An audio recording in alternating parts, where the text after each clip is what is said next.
मेरे साथ है पंजाब के नवनियुक्त कांग्रेस अध्यक्ष सुनील जाखड़। जाखड़ साहब, एक हाल ही में एक जो फैसला हुआ, दमदमा साहिब के जो जत्थेदार थे उनको हटाया गया।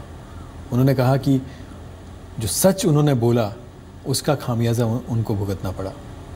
सच हमेशा कड़वा होता है साहब, और जहाँ मैं आपको राजनीतिकरण की बात कर रहा हूँ, कम से कम धर्म को तो छोड़ देना चाहिए था। ये आज लोगों के मन में धर्म में जो आस्था है उसमें भी ये विघ्न डालने वाली बातें हैं। मैं समझता हूँ किसी भी संस्था के लिए ये बातें शोभा नहीं देती, और जो किया गया नहीं किया गया ये बात पंजाब के लोग वो इस बात को भली भांति समझते हैं कि सच कौन बोल रहा था और क्या मसले थे, किन बातों को लेके ये सारा कुछ हुआ। परंतु धर्म को राजनीति के लिए या राजनीति से धर्म को चलाया जाए, हमारी मीरी पीरी की जो संस्था, जो गुरु साहिबान ने जो पंजाब में एक दिशा दिखाई थी, ये समझता हूँ वो इसी बात के लिए थी। आज उस बात को भी अगर उसमें भी लोगों की शक पैदा होने लग जाए तो ये मैं समझता हूँ किसी भी मुल्क के लिए, किसी भी स्टेट के लिए कोई अच्छी बात नहीं। जी, आपकी सरकार सुनिश्चित करेगी कि सियासी दखल नहीं होना चाहिए धर्म में, धार्मिक जो संस्थाएं उनमें? सरकार को आप छोड़िए, कांग्रेस पार्टी का हमेशा से ये रहा है कि हमने कभी भी धार्मिक मसलों के अंदर कोई दखल नहीं की और ना ही धर्म का राजनीति के लिए इस्तेमाल किया। जी।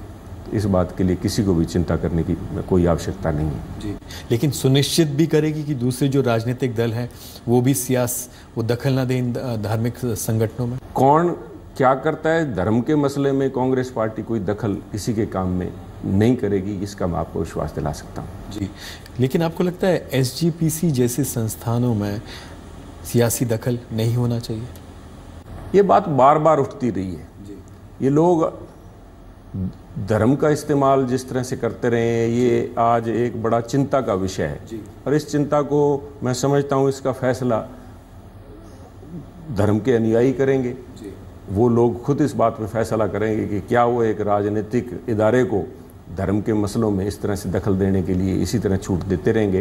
परंतु कांग्रेस पार्टी की तरफ से इन मसलों के अंदर कोई दखल नहीं की जाएगी। जी, जाखड़ साहब, पंजाब में हार के बाद आम आदमी पार्टी और आम आदमी पार्टी के जो संयोजक है अरविंद केजरीवाल, दिल्ली के मुख्यमंत्री भी हैं, वो इसका पूरा का पूरा ठीकरा जो है इलेक्ट्रॉनिक वोटिंग मशीन ईवीएम पर ठोक रहे हैं, उस पर डाल रहे हैं। क्या आपको लगता है कि उनका ये जो पूरा का पूरा दोष जो है ईवीएम पर मरना, आपको लगता है वाजिब है, सही है? देखिए, इस बात को लेके जो इलेक्शन कमीशन ने कदम उठाए हैं, मैं समझता हूँ दूध का दूध पानी करने के लिए आवाज़ें तरह तरह बड़ी जगह से उठ रही हैं कि ईवीएम का इस्तेमाल किया गया। परंतु ये बातें इस ना कि एक दिल्ली के असेंबली के अंदर एक मॉक या डमी के ऊपर करके ओरिजिनल मशीन के ऊपर जिस तरह से इलेक्शन कमीशन ने चैलेंज किया है कि उसको अगर कोई उसमें दखल करके या हैक करके दिखाता है तो मैं समझता हूँ उसके बाद स्थिति क्लियर हो जाएगी और लोगों के सामने सच्चाई सामने आ जाएगी।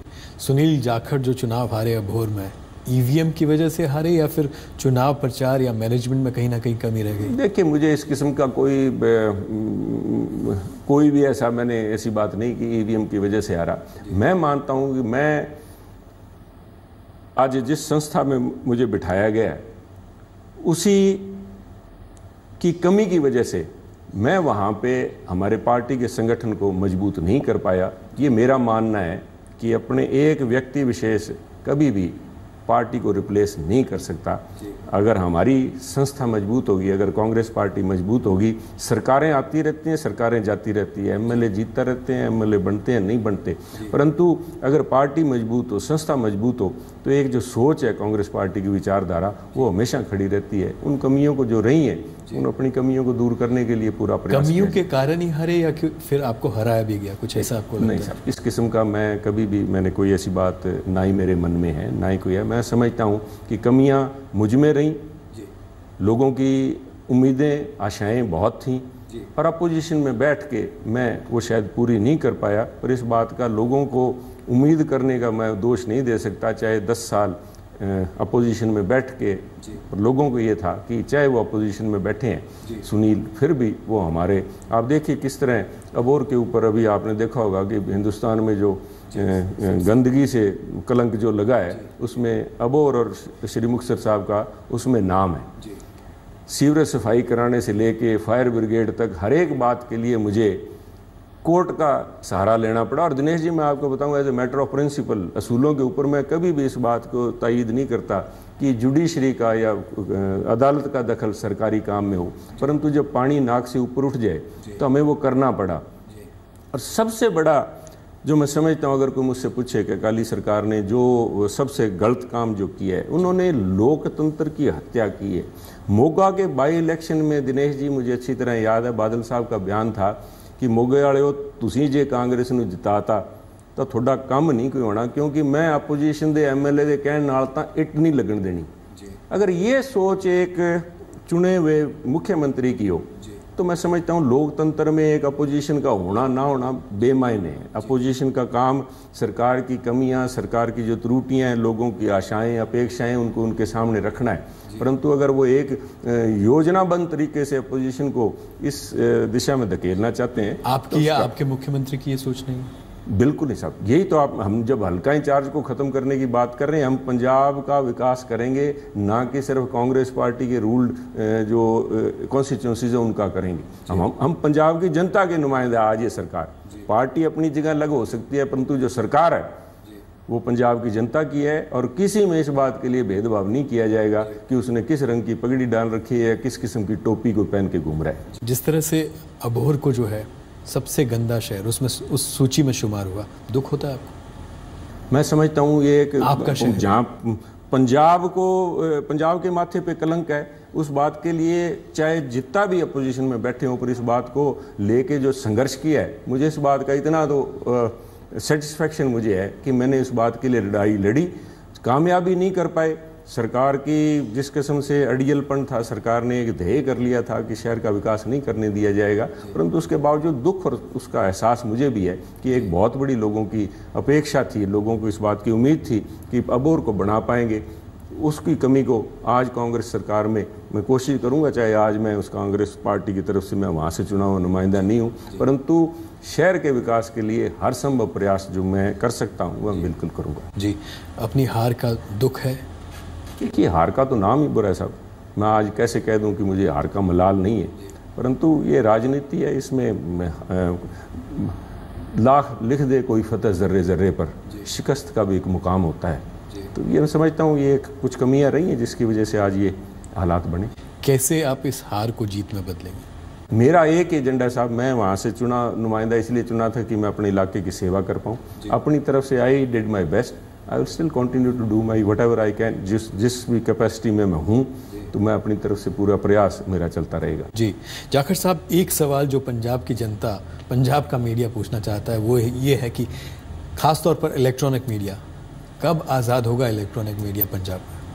देखिए, आप सारी पंजाब, पहले पंजाब को आज़ाद कराया है, अब पंजाब के मीडिया को भी आज़ाद कराएंगे, इस बात का मैं आपको यकीन दिला सकता हूँ। इस जिस किस्म की मोनोपोली क्रिएट की गई है, चाहे वो केबल के जरिए, चाहे वो जिस भी कानूनी दाव पेंच लगा के इन्होंने एक जो जाल बुन रखा है, उस ताने बाने को भंग छिन्न भिन्न करके मीडिया की आज़ादी, क्योंकि लोकतंत्र का एक सबसे उतना ही बड़ा मजबूत स्तंभ मीडिया है, और उसको आज़ादी दिलाने के लिए भी कैप्टन सरकार जो है वो पूरी तरह वचनबद्ध है। जी, कोई आपका विधायक, कोई आपकी सरकार की वजह की तरफ से या कोई पार्टी की तरफ से कोई सांठ-गांठ नहीं होगी इसमें?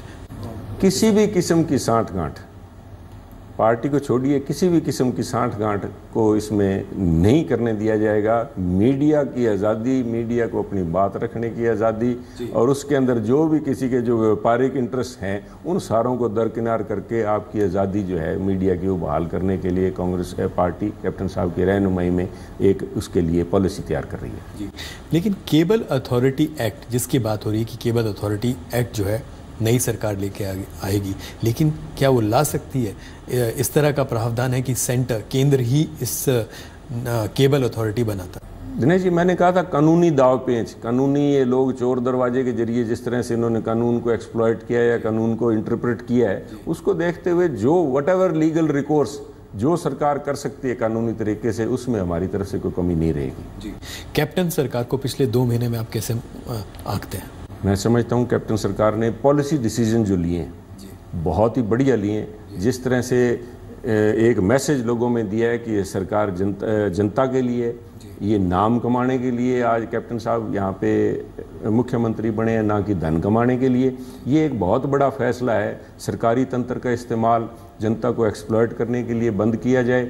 ये जो फैसले लिए गए हैं, ओपन बिडिंग जिस तरह से रेते और बजरी के लिए जो पॉलिसी बनाई गई है, जिस तरह से किसान की फसल का फैसले लिए गए हैं, जो कॉलेजेस को लेके फैसले किए गए हैं, ये सारी की सारी बातें सरकार के इंटेंट दिखाती हैं। अगर आज जिस वजह से आप ये सवाल पूछ रहे हैं वो ये है कि इन फैसलों का असर दिखने के लिए आज हर आदमी अपनी जो पेशेंस है वो खो चुका है। आज हर एक 10 साल के जो मलाल है वो एक दिन में मिटाना चाहते हैं, वो नहीं होगा। परंतु मैं समझता हूँ सरकार को बहुत बढ़िया काम 2 महीने में सरकार ने किया है। जी। दूसरा, अगर ये कहें कि कांग्रेस उपाध्यक्ष, सब ये सवाल पूछ रहे हैं कि कांग्रेस उपाध्यक्ष राहुल गांधी कब उनको कांग्रेस की कमान सौंपी जाएगी?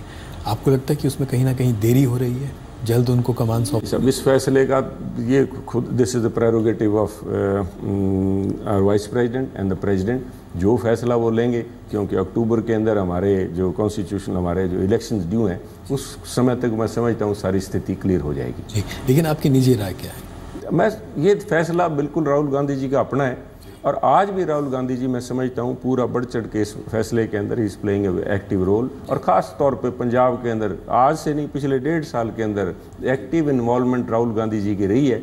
और उनके साथ और कैप्टन साहब ने मिलकर जो ये यहाँ पे पंजाब में ये बनाए, I think that shows his leadership abilities, उनकी capability to understand and to address उन समस्याओं को, जो आपसी टकराव की स्थिति है उसको दूर करने के लिए जो उन्होंने कदम उठाए हैं, that shows his leadership ability and I think he is ready to take over.